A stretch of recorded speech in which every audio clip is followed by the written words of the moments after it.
Gusto ko rin makinig yung mga bashers natin. Gusto ko rin makinig ng mga bayaran ng mga trolls at bayaran ng mga vloggers. Gusto kong makinig kayo para makita niyo yung katangahan ninyo. Ito na nga, Benny Abante at iba pang kasamahan nito sa Quadcom hinamon si Senator Bato de la Rosa. Pero bago ang lahat, maaari kayong mag-subscribe para maging updated sa mga issue at bagong mga balita. Naghahamon nga itong si Benny Atras Abante sa dating Pangulong Rodrigo Duterte at ng dating PNP chief na ngayon senador na si Ronald Bato de la Rosa. Ani pa ni Abante ay lahat ng adik may karapatan din. Mariin niya ngang ipinagtatanggol ang mga user at pusher na nawala sa madugong war on drugs ng dating administrasyon. Dagdag pa ni Abante, babasahan nga umano ito ng Biblia dahil wala umano silang alam. Narito ang buong detalye. Natuklasan ito ng Quadcom na ipanukala namin na gawing separado ang pagbabawal sa ganitong klaseng pagpatay o at tinatawag natin ngayong extrajudicial killings at papatawa na mas mabigat na parusa kung ito ay maisa sa batas. Sa usapin naman ng illegal na droga, narinig natin ang panig ng dalawang testigo na nawalan ng kalayaan sapagkat sila ay nagkamali sa kanilang desisyon alang-alang sa negosyo at pagkakakitaan. Si Jimmy Guban na dating kawani ng Bureau of Customs na nasintensyahan ng pagkakabilanggo ng 40 taon sa kadahilanang nakadiskubre siya ng malaking bulto ng droga na nagkakahalaga ng 6.4 billion pesos sa isang shipment sa Bureau of Customs. At ito ay ibinintang niya kay Congressman Pulong Duterte, Attorney Mans Carpio, at Mr. Michael Yang na dating ginawang Presidential Economic Advisor ni Pangulong Duterte.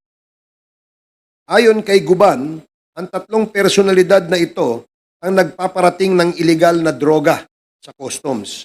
Nimbitahan natin ang mga taong ito, subalit hanggang ngayon ay hindi pa din sila nagbibigay ng kanilang pahayag. Bagkus ay nagpadala ng sulat sa komite at nagpaliwanag na sila ay walang kinalaman sa mga usaping ito. Ganon din ang nangyari kay dating customs broker Mark Taguba na siyang naging consignee ng shipment at na naglalaman ng napakaraming droga na nagkakahalaga ng 6.3 billion pesos noong 2017. Pinangalanan din niya ang sinasabing Davao Group at dinawit ang mga pangalan ni Congressman Pulong Duterte at Attorney Mans Carpio at Mr. Michael Yang bilang mga personalidad na nasa likod ng mga illegal na aktibidad sa Bureau of Customs. Sa pagtestigo naman ni Colonel Asierto, dating Deputy Director ng PNP Anti-Drug Unit, sinabi niya na dalawang drug lords o drug personalities ang natuklasan niyang malapit sa dating Pangulo kung kaya't nagbabala siya dito. Bagay na ikinagalit ng Pangulo kung kaya't siya ay pinagbantaang papatayin. Ang mga drug personalities na ito ay sina Michael Yang at Mr. Alan Lim. Si Michael Yang di umano ang nasa likod ng mga Shabu clandestine laboratory sa Davao noong mayor pa lamang ang dating Pangulo. At si Alan Lim naman ang naaresto sa isang raid sa drug laboratory sa Cavite noong 2004. Si Alan Lim or Alan Lin din di umano ang Lin Wei-Xiong na malapit kay dating Pangulong Duterte. Sa larangan naman ng Pogo, nakita natin sa mga pagdinig na ang isang malaking personalidad sa likod nito ay si dating Mayor Alice Go na kasama ang iba pang mga Chino at may koneksyon kina Michael Yang at Alan Lim or also known as Lin Wei-Xiong, ang mga korporasyon na kanilang mga tinayo. Kaya dito nakita ang kaugnayan ng Pogo sa illegal na droga. Sa ngayon, kinansila na ng gobyerno ang peking birth certificate ni Alice Go or Go Waping at tinanggal na rin siya bilang alkalde ng Banban, Tarlac. Marami pa po ang susunod. Ang Pogo sa Banban, Tarlac ni Alice Go at ang Porac, Pampanga Pogo na Lucky South, kung saan naugnay si Cassandra Leong at si Attorney Harry Roque ay nakitang may mga malapit na kaugnayan. Si Attorney Harry Roque ang nagsilbing abogado ng Lucky South at iyan ay napatunayan sa kanyang pakikipagpulong kay PAGCOR Chairman Al Tenco na kasama si Cassandra Ong at ilang beses na nag-follow up sa PAGCOR upang makuha ang lisensya ng Lucky South Pogo. Maliwanag ang lahat ng ito sa records ng Quad Committee. Si Attorney Harry Roque din ay nakitaan ng paglago ng kanyang ari-arian na mula lamang sa deklarasyong 125,000 noong 2016, ito ay lumobo sa 125 million pesos noong 2018. Bagamat maraming dahilan si Attorney Harry Roque, hindi niya isinumite ang mga dokumentong sinasabi niya magpapatunay dito. At sa halip ay nagtago siya at inatake ang Quadcom at kinestyon ang jurisdiction nito. Bukod sa pagtatago, siya ay tumakas patungong ibang bansa. Marami pa siyang kailangan ipaliwanag sa bayan. Sa mga nakitaan namin ng mga peking birth certificates, kami ay agad na naghain ng panukala upang bigyan ng kapangyarihan ang mga ahensya ng gobyerno na magkansela ng mga fictitious at late registered birth certificates ng mga kaduda-dudang mga dayuhan na hindi na kailangan pang dumaan sa korte. Kasabay nito ay naghain din kami ng panukala na kukumpiskahin ng gobyerno ang mga ari-arian o mga pag-aari ng mga peking Pilipinong korporasyon gaya ng Empire 999 na siyang nagmamay-ari ng 560 million pesos shabu na pinaimbak sa kanilang bodega sa Mexico, Pampanga. Sa ngayon, kansilado na din ang rehistro ng korporasyon sa Securities and Exchange Commission at ang mga incorporators nito na kinabibilangan ni Mr. Willie Ong at Mr. A.D. Tai Yang na parehong Chino na nagpanggap na Pilipino ay nahaharap sa mga kaso kabilang na ang drug trafficking at money laundering. Marami pa pong korporasyon ang nanganganib na makansila ang lisensya at rehistro sa parehong modus at kaugnayan kina Michael Yang, A.D. Yang, Lin Wei Xiong, or Mr. Alan Lim. Bunsod na mga ito, isa pang panukala ang ngayon ay dinidinig ng kapulungang ito, ang total ban sa lahat ng klase ng Pogo. Napakarami na pong nakita at nadiskubre ang Quadcom. Kaya naman po hanggang ngayon ay pilit pa rin sinisiraan ng mga bayarang trolls or narco-vloggers at kritiko na wala namang naintindihan sa usapin o sadyang ayaw umintindi na madali namang maintindihang pinag-uusapan. Marami pa pong lalabas na katotohanan. Tumutok lamang po kayo. Wala pong sinisino o sisinuhin ang Quadcom. There will be no sacred cows. We will leave no stone unturned in search of the truth, justice, and accountability. Numerous bills have been filed and will be filed in the days to come to address the loopholes we discovered and the lapses that we need to fill.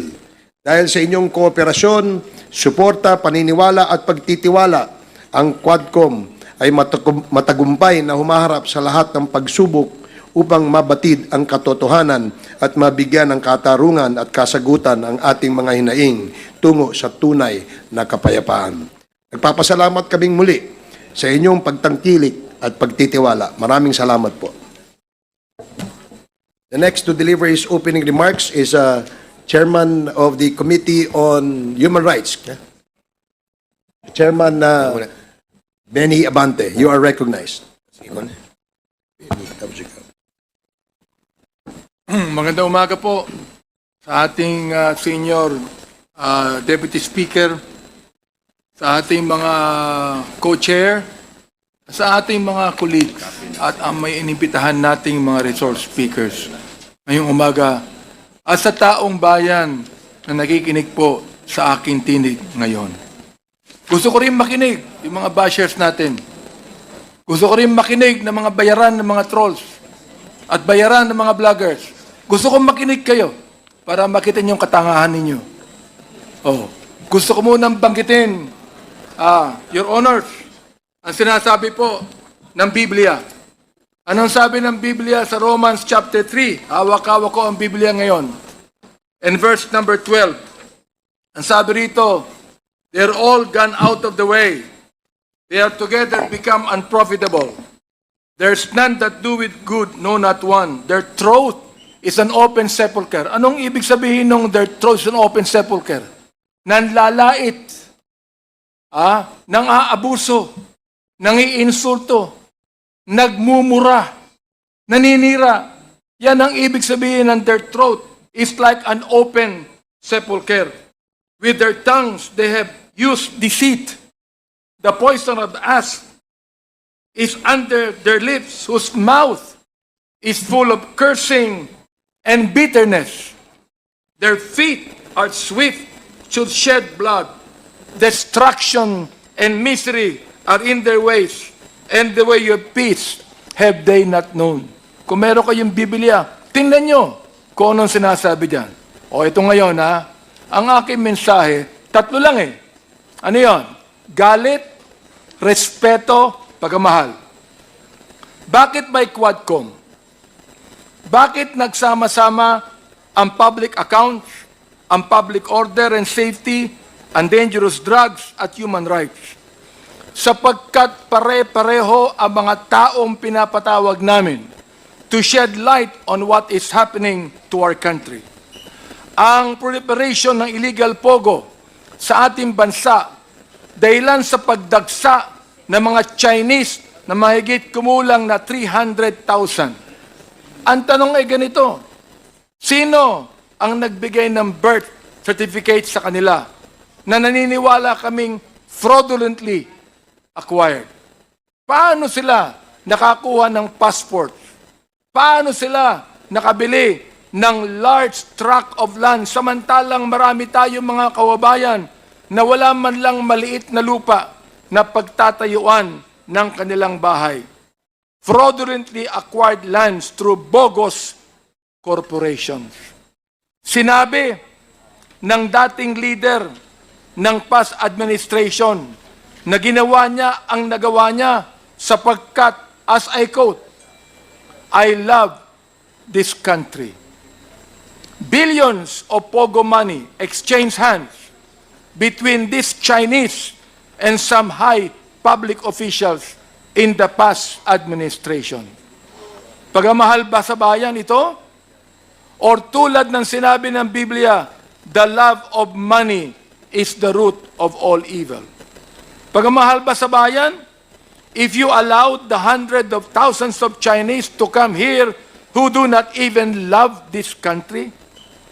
Pagmamahal ba sa bayan na ilagay mo sa bingit ng alanganin ng ekonomiya ng bansa?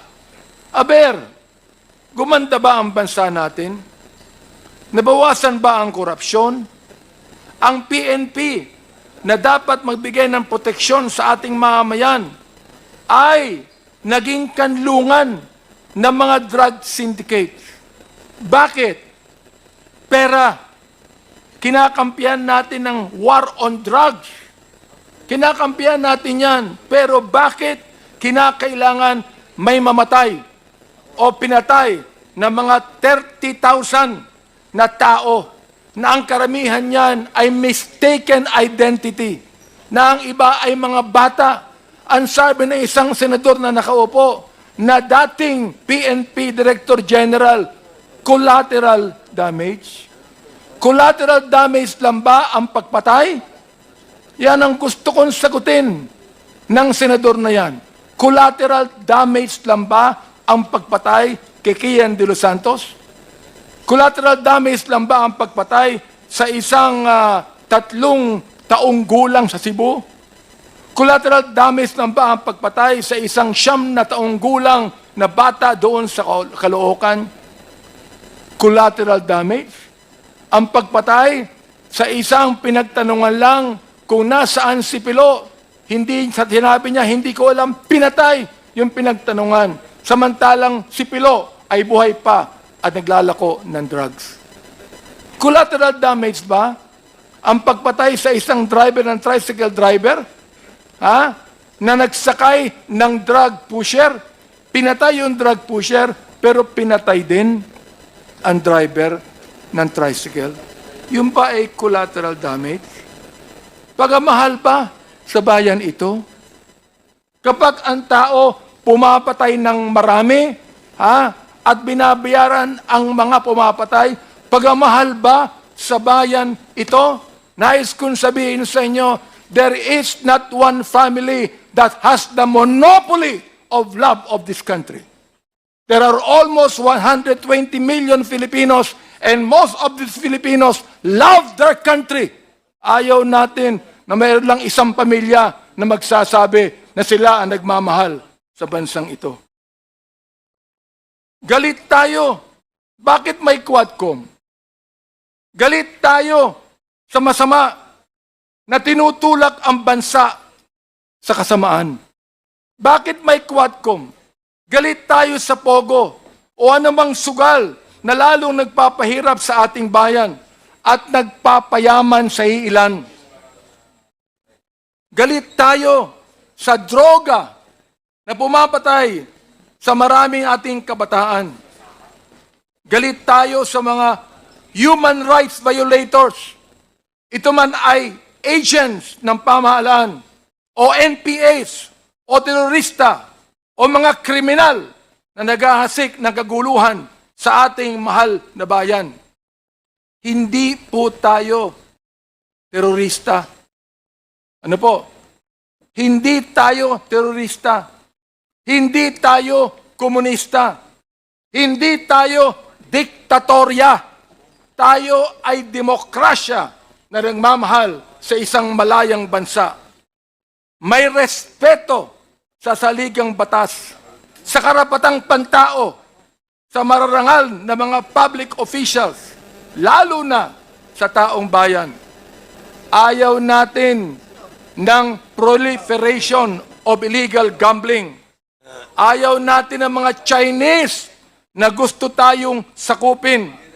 Ayaw natin ng ilang mga opisyal ng bayan na imbis na suportahan ang bayan ay nakikitulog sa higaan ng mga dayuhan. Ayaw natin ng illegal na droga. Ayaw natin ng patayan. Galit tayo dyan. Respetado natin ang batas at dahil dito, mahal natin ang ating bayang Pilipinas. Yan, mga kaibigan, ang Quadcom. Kaya ngayon, nandito muli tayo.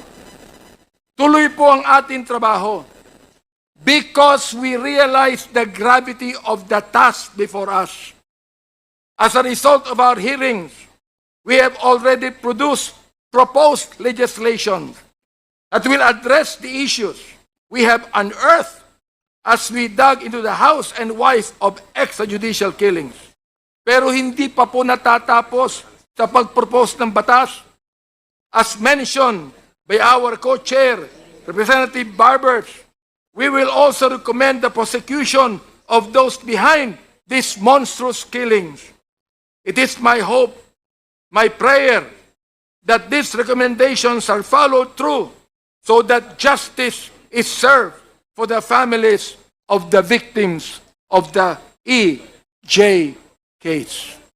Maraming salamat po, Mr. Chairman, sa pagkakataong binigay sa akin. Thank you, Congressman Benny Abante. The next to deliver his opening remarks is the Chair of the Committee on Public Order and Safety, Congressman Dan Fernandez. You are recognized. Maraming salamat po. Puso mo, brother. Ang Joint Committee ay nakapagsagawa ng kabuuang 12 marathon na public hearings na nagsimula noong August 16, 2024. At ilan dito ay tumagal ng 12 hanggang 14 na oras. Bagamat di ito ang pag-uusapan natin sa araw na to, hindi po itong Pogo, ay ninais ng inyong lingkod na briefly ay mag-report po sa ating pong mga kababayan. Maikli lamang po ito, hindi naman po ito masyadong mahaba. Nais ko lamang po ibahagi sa inyo yung mga ilang mahalagang natuklasan kaugnay ng mga kriminal at illegal na aktibidad ng Philippine offshore gaming operators o yung tinatawag po nating POGO. Una dito, yung paglaganap ng POGO matapos ang paglabas ng Executive Order number 13. Sa simula, natamasa ng bansa ang ilang benepisyo pang-ekonomiya. Marami tayong nakuhang pera sa Pogo, tulad ng mga benepisyo na kukuha natin. Subalit, yung mga lokal na trabaho, saka yung kita mula sa upa ng lupa at pasilidad, yun po yung ating mga nakukuha. Kayo pa man, naging malinaw na ang negatibong epekto sa lipunan ay higit na mabigat kaysa sa mga benepisyong ito. Kaugnay ng paglabas ng EO number 74 na inisyo ng ating pong presidente na nagbabawal sa lahat ng POGOs, internet gaming licenses, at iba pang serbisyong kaugnay ng offshore gaming. Isinulong namin kasama ang aking mga kapwa mambabatas ang House Bill number 10987 o ang panukalang Anti-Offshore Gaming Operations Act na naaprubahan na at malapit ng iulat ng Committee on Games and Amusement. Natuklasan din natin yung pagkakasangkot sa kriminal at illegal na aktibidades sa loob ng POGO premises. Sa mga operasyon ng mga otoridad laban sa maraming illegal na POGOs, nadiskubre ang lawak ng mga kriminal na aktibidad gaya ng human trafficking, cybercrimes, tulad ng love scams at loan scams, money laundering at iba pang krimen gaya ng kidnapping, prostitution, torture at murder. Ang mga presyong ito ay nagresulta sa pagkakaligtas ng libo-libong mga Pilipino at dayuhan. Ang Lucky South 99 sa Porac, Pampanga, nakilala na ating pinakamalalang Pogo Hub sa bansa ay pinatatakbo ng dating Chinese police officer ng China, si Duaren Wu, na ilang beses po nating inimbitahan, subalit wala na, nakatakas na po. Kasama ang kanyang inaanak na si Catherine Cassandra Casiliong.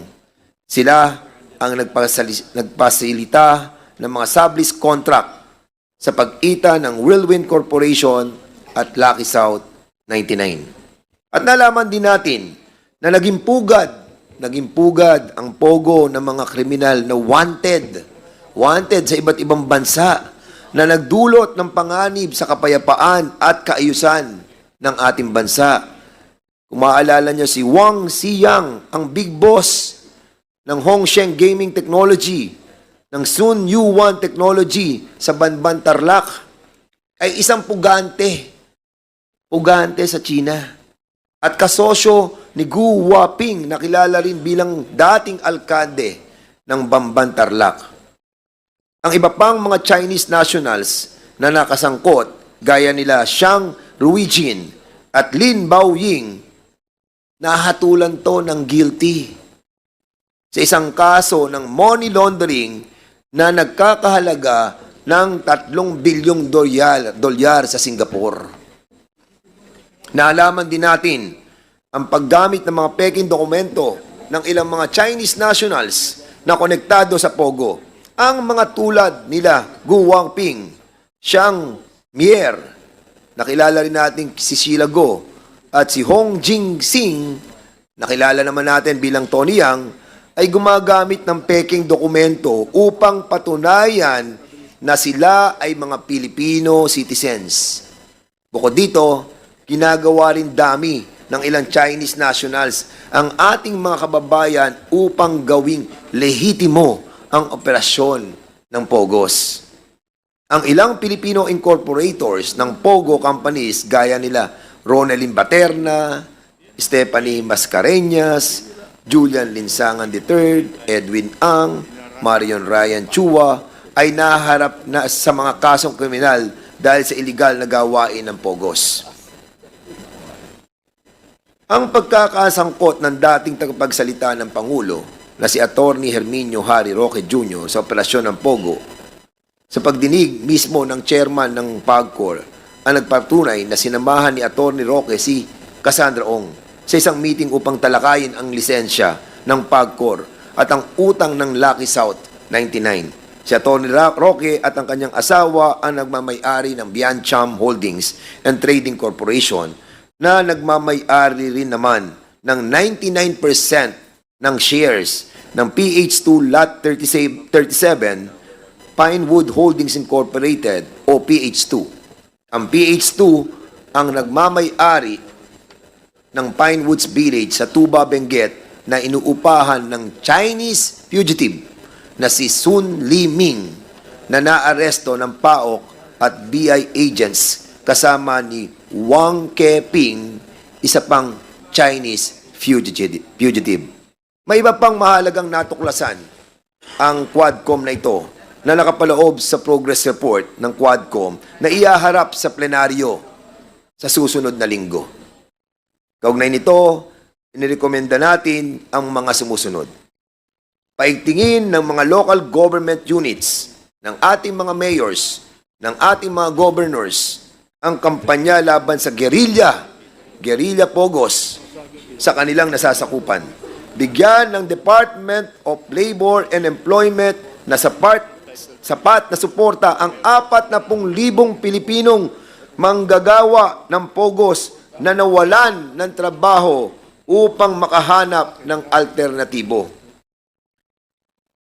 Ipast-track ng Bureau of Immigration ang deportasyon sa mga dayuhang manggagawa ng pogos. Higpitan ng mga regulatory agencies ang pagmamonitor sa mga service providers ng illegal na pogos upang matiyak ang tuluyang pagpuksa sa offshore gaming operations sa bansa.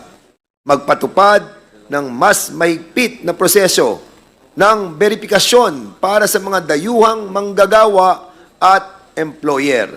Magtatag ng global network para sa real-time information exchange laban sa human trafficking. 3 araw na lang po mga kababayan ang sesyon ng kongresong ito. At muli tayong babalik sa Enero. Ang Quadcom na ito ay nagnanais ng wakasan ang ilang mga issues na ating nang nabigyan ng kaukulang mga solusyon sa pamamagitan ng mga ilang inihaing panukalang batas. Ngunit kailangan po nating subaybayan ang masamang epekto ng pogo sa ating lipunan. Garantisado, ang takbo ng mga remnants ng pogo ay sa BPO, sa mga barangay, sa maliliit na lugar, sa malalayong lugar, basta't may internet na maaari silang mag-operate secretly. Yung mga Chinoy na na-deport na ng ating gobyerno at patuloy na ide-deport pa ay masosolusyonan na natin. Subalit ang nakikita nating problema ay kapwa nating Pilipino na natuto na mula sa mga banyaga paano mag-operate ng pogo. It is my hope that these findings and recommendations would do justice to the countless hours of hard work rendered by my fellow lawmakers and the invaluable contributions and testimonies made by our resource persons. Sa inyong lahat, maraming po salamat at mabuhay ang bansang Pilipinas.